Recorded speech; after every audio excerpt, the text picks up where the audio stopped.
Hi అండి, నమస్తే. నేను మీ doctor Lakshmi Soujanya. Welcome to my channel.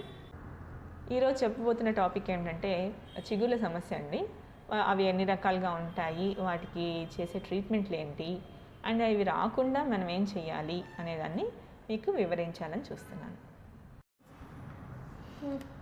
ఈ చిగురు సమస్య గురించి అర్థం చేసుకోవాలంటే ముందు అసలు చిగురు, ఆ పన్ను స్ట్రక్చర్ ఎలా ఉంటుందో మీరు తెలుసుకోవాలండి. ఒక పన్ను చుట్టూరా ఒక పన్ను ఇలా వేరు భాగం ఉంటుంది. ఈ వేరు భాగం చుట్టూరా మనకి ఎముక ఉంటుంది. దాన్ని కవర్ చేస్తూ చిగురు ఉంటుంది. ఈ చిగురు ఈ పంటిని ఆనుకొని ఉన్నంత వరకు ఈ పన్ను హెల్దీగా ఉంటుంది. ఎప్పుడైతే ఈ పంటికి చిగురికి మధ్య గ్యాపులు వస్తాయో అప్పుడు మనకి పన్నుకి ఇన్ఫెక్షన్ వచ్చే అవకాశాలు ఉంటాయన్నమాట.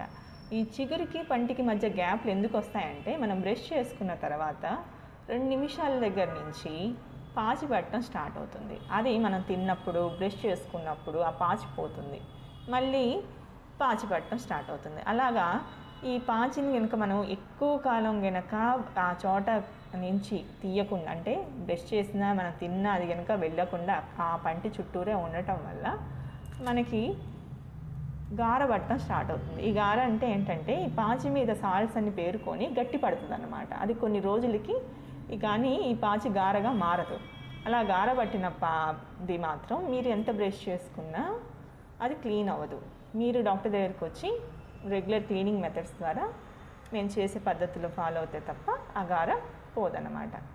ఈ గార పోకపోతే ఏమవుతుంది, ఈ పంటికి చిగురికి మధ్య మనకి గార ఎక్కడ పడుతుందంటే ఈ బార్డర్లో, ఈ పంటికి చిగురికి మధ్యలో పడుతుంది. పట్టినప్పుడు ఈ చిగురిని పంటికి దూరం చేస్తుంది. పంటికి దూరం చేసిన వెంటనే మనకి పంటికి చిగురికి ఇంకాస్త ఖాళీ వచ్చిన దగ్గర ఆ ఖాళీలో మళ్ళీ గారపడుతుంది. అలా పట్టుకుంటూ ఇలా ఎముకకి, పంటికి, చిగురికి, పంటికి మధ్య సన్నటి దారాలు ఉంటాయి. అవి తెంపుకుంటూ వదులుకుంటూ ఈ పంటికి నుంచి ఈ చిగురుని, ఎముకని దూరం చేస్తుంటాయి అన్నమాట. Just like here. ఇది చూడండి, ఇక్కడ మనకి పంటి చుట్టూరా ఉండాల్సిన చిగురు, ఎముక ఎలాగో కిందకి జారిపోయినాయో. కానీ ఇప్పుడు ఏమవుతుందంటే ఈ స్టేజ్కి వచ్చేసరికి ఈ చిగుర్లన్నీ బాగా వాచి వాటి నుంచి బ్లడ్ వస్తుంటుందండి. అది వాపు వల్ల ఇలా పంటి చుట్టూరా పైకి పెరిగినట్టు కనపడుతుంది. అంత మాత్రాన అవి చుట్టూరా, పంటి చుట్టూరా హెల్దీగా ఉన్నట్టు కాదనమాట. ఎందుకంటే హెల్దీగా ఉన్న స్టేట్లో ఇలా నీట్గా ఉంటాయి. ఈ చిగురు సమస్యను ఎలా గుర్తించాలంటే మొట్టమొదటిగా మనకి చిగురు నుంచి రక్తం వస్తుందండి. ఏమాత్రం చిన్న ఇరిటేషన్ వచ్చినా చిగురు వాయటం స్టార్ట్ అవుతుంది. దాని నుంచి మనకి బ్లడ్ వస్తుందన్నమాట. ఇది మొదటి సైన్. ఆ తర్వాత స్లోగా ఈ చిగుళ్ళు వాయటం స్టార్ట్ అవుతాయి, బాగా ఎర్రగా అవ్వటం స్టార్ట్ అవుతాయి అన్నమాట. ఎంతవరకు డ్యామేజ్ అయితే, ఎంతవరకు ఈ చిగురు నుంచి, పంటి నుంచి ఈ చిగురు వదులయ్యి దూరం వెళ్ళిపోతుందో, ఎంత ఎముక డ్యామేజ్ అయిందో దాన్ని బట్టి మనకి ఆ చిగురు వాపు, ఎర్రదనం ఉంటుంది. ఇది మీరు డాక్టర్ దగ్గరికి వస్తే వాళ్ళు ఇలాంటి ఒక ప్రోబ్ అంటామండి, దాన్ని బట్టి మెజర్ చేస్తాము. దీని మీద గీతలు ఉంటాయండి. వీటితో ఎంత లోపలికి మీ చిగురు వదులైంది అనేది మేము మెజర్ చేస్తాము. ఇది ఎంతవరకు లోపలికి వెళ్ళి ఈ మెజర్మెంట్ ఎక్కువయ్యే కొద్దీ మీకు పంటి సమస్య అంత ఎక్కువైందనమాట. ఇది చూశారు కదా, ఇంత హైట్లో ఉండాల్సిన ఎముక మీకు ఇక్కడ వచ్చేసరికి ఈ లెవెల్కి వెళ్ళిపోయింది. ఎముక అంతా తినేసిందనమాట. ఇలా తినేసి ఇలా ఇక్కడంతా ఇన్ఫెక్షన్ పేరుకోవడం వల్ల మీకు ఇంకా ఇంకా ఇంకా ఫాస్ట్గా ఎముక అంతా పాడవుతుంటుంది. జనరల్గా ఇంత సమస్య వచ్చేదాకా కూడా, ఈ స్టేజ్కి వచ్చేదాకా కూడా పేషెంట్కి ఏమాత్రం నొప్పి, బాధ తెలియదు. పేషెంట్ మా దగ్గరికి వచ్చేది కొన్ని కారణాలు. ఎలా అంటే కొంతమంది కొంచెం ఆలోచించి చిగురు నుంచి రక్తం ఎందుకు వస్తుందనైనా వస్తారు. చాలామంది అసలు ఇక్కడ రారు. ఇంకా కొంతమంది ఆ పాచి పట్టింది క్లీన్ చేసుకోవడానికి వస్తారు. ఆ క్లీన్ చేసుకున్నప్పుడు కానీ విషయం అర్థం కాదు. ఎంత పాడైందని డాక్టర్ చెప్పినప్పుడు వాళ్ళు దాదాపు నమ్మరు అనమాట, ఎంత పాడైందని చెప్పినప్పుడు యాక్చువల్గా. ఎందుకంటే వీటి వల్ల కలిగే ఇబ్బంది అసలు లేనప్పుడు, వాళ్ళకి నొప్పి, ఇబ్బంది కలగనప్పుడు ఇంత పంటి చుట్టూరా సగం దాకా పన్ను, ఎముక అరిగిందా అని చెప్పినా కూడా వాళ్ళకి అర్థం కాదు. సో ఫర్దర్గా మళ్ళీ ఎప్పటికో వస్తారు. అప్పటికి మళ్ళీ ఎముకంతా అరిగిపోయి పన్ను కదులుతుందనమాట. చాలా వరకు చాలామంది ఈ కదిలే స్టేజ్లో కూడా వచ్చి ఇప్పుడే కదిలిందండి, 2 రోజుల నుంచే కదులుతుంది నా పన్ను అని అంటారు. కానీ వాళ్ళకి ఆ సమస్య స్టార్ట్ అయ్యి అది ఎక్కువయ్యి కొన్ని సంవత్సరాలు కూడా పట్టుండొచ్చు. కానీ ఒక్కోసారి ఇలాంటి కండిషన్స్ కూడా ఉంటాయండి. కొంతమందికి అలా పాచిగార కూడా కనపడదు, లోపలికి మాత్రం ఎముకంతా డ్యామేజ్ అయిపోయి చిగురంతా వాచి కూడా ఉండుండొచ్చు. దీన్ని అగ్రెసివ్ పెరియోడాంటిటిస్ అంటాము, క్రోనిక్ పెరియోడాంటిటిస్ అంటాము. క్రోనిక్ పెరియోడాంటిటిస్లో సమస్య స్టార్ట్ అయ్యి కొన్నేళ్ళు పడుతుంది, అది బాగా ప్రాబ్లంగా మీకు తెలియడానికి. ఈ అగ్రెసివ్ దాంట్లో చాలా ఫాస్ట్గా, చాలా త్వరగా మనకి ఎముక పాడవుతుంది. ఈ చిగురు సమస్యకి కారణాలు ఏంటి? జనరల్గా మోస్ట్ కామన్ రీజన్ ఏంటంటే పాచి పట్టడం, గారపడటం. అది ఎవరైతే సరిగ్గా క్లీన్ చేసుకోరో వాళ్ళకి డెఫినెట్గా చిగురు సమస్య వచ్చే అవకాశం ఉంటుంది.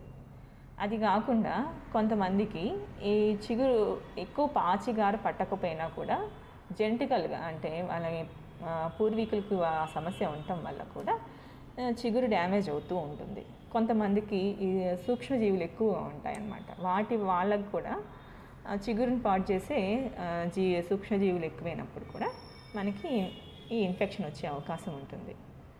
కొందరికి సిస్టమిక్ డిసీజెస్ ఉంటాయండి, ఏమిటంటే అవి షుగర్ ఉండటం కానీ, లేదా కొంతమంది పిల్లల్లో సిస్టిక్ ఫైబ్రోసిస్ అని ఉంటుంది. అసలు జనరల్గా పిల్లల్లో గారబట్టం ఉండదు, కానీ ఆ ప్రాబ్లం ఉన్న వాళ్ళకి పిల్లలకి కూడా గారబట్టేసి చిగుళ్ళు చాలా సమస్యగా ఉంటాయన్నమాట. అంతేకాకుండా జనరల్గా ప్రెగ్నెన్సీలో టైంలో కూడా వస్తుంది, ఏదైనా హార్మోనల్ చేంజెస్ వల్ల.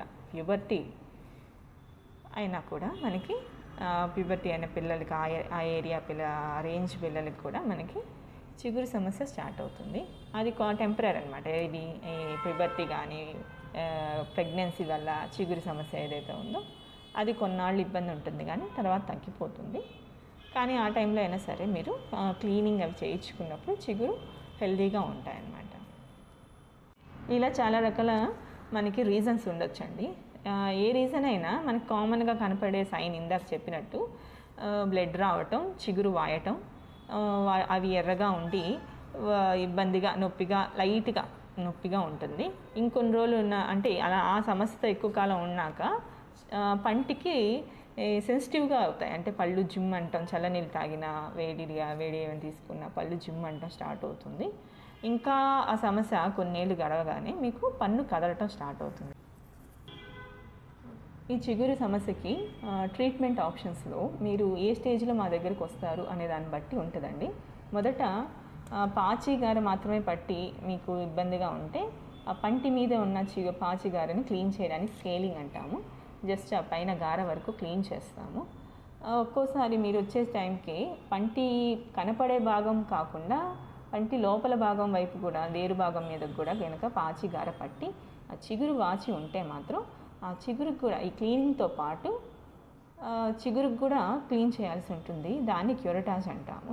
అంతేకాకుండా మీరు నెక్స్ట్ స్టేజ్ అంటే 3rd స్టేజ్లోకి వెళ్ళినప్పుడు ఎలా ఉంటుందంటే పంటి మీద పాచిగారు పట్టు ఉంటుంది, పంటి వేరు భాగం మీద కూడా పట్టు ఉంటుంది, చిగురు వాచి ఉంటుంది. అంతేకాకుండా ఎముక కూడా తినేసి ఉంటుంది. కాబట్టి ఈ ఎముక తినేసి అక్కడంతా ఏదైతే వేస్ట్ ప్రొడక్ట్స్ అక్కడ ఉంటాయో వాటిని కూడా క్లీన్ చేయాలి. అలా చేయాలి అంటే చిగురును ఎత్తి చేయొచ్చు, లేదా లేజర్ పద్ధతిలో కూడా చేయొచ్చు అండి.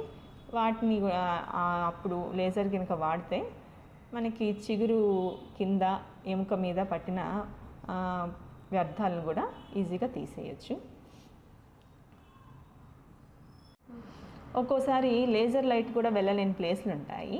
అలాంటి చోట అంటే ఎక్కువ కనుక ఇబ్బంది ఉన్నప్పుడు లేజర్ లైట్తో పాటు చిగురుని కూడా ఎత్తి ఆ చిగురు కింద పట్టిన పాడైపోయిన వ్యర్థాలని, గార, పాచిని కూడా తీయాల్సి ఉంటుంది.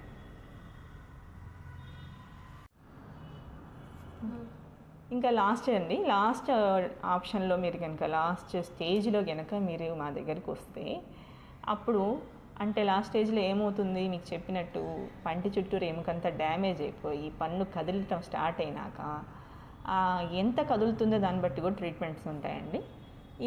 ఈ పై చెప్పిన విధంగా అన్ని ట్రీట్మెంట్సే కాకుండా పన్ను కొంచెం మాత్రమే కదిలితే పై చెప్పిన ట్రీట్మెంట్స్ అన్నీ చేసి ఎలాగా అది గట్టి పడుతుందా లేదో చూసుకుంటాము.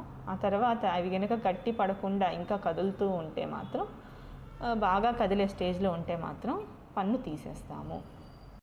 ఈ చిగురు సంబంధించిన ట్రీట్మెంట్ ఆప్షన్స్లో మనకి మొదటి స్టేజ్లో గనక వస్తే తక్కువ డబ్బులతో అయిపోతుందండి. లేదా మీరు నేను చెప్పినట్టు మీరు చాలామంది దాన్ని నెగ్లెక్ట్ చేసి చివరి కదిలే స్టేజ్లో వస్తారు. అలా గనక వస్తే గనక దీనికి సంబంధించిన అమౌంట్ ఏదైతే ఉందో ట్రీట్మెంట్కి అది చాలా ఎక్కువ అవుతుంది. మీకు పెయిన్ ఇబ్బంది లేకుండా మేము ఆ అమౌంట్ చెప్పినప్పుడు జనరల్గా చాలామంది డినై చేస్తారు. అసలు అంత అవసరమైంది, మీరు ఎక్కువ చెప్తున్నారు డబ్బులు అని అనుకుంటారు. కానీ మీకు ఎంత సమస్య పాడైంది అనేది మేము ఎక్స్రే తీసి మీకు వివరిస్తే తప్ప అర్థం కాదు. సో దయచేసి మీరు మొదట చిగురు వాచినప్పుడు లేదా బ్లీడింగ్ వస్తున్నప్పుడు వెంటనే వచ్చేసి జస్ట్ క్లీనింగ్ వరకు ఇయర్లీ వన్స్ ఒకసారి చేయించుకుంటే మీకు ఆ చివరి లాస్ట్ స్టేజ్ దాకా వెళ్ళకుండా ఉంటారు. అంతంత ట్రీట్మెంట్లు అంత అమౌంట్ మీకు పడకుండా ఉంటుంది. నచ్చినట్టయితే సబ్స్క్రైబ్ చేయండి, లైక్ చేయండి, షేర్ చేయండి, పక్కనున్న బెల్ ఐకాన్ని ప్రెస్ చేయండి.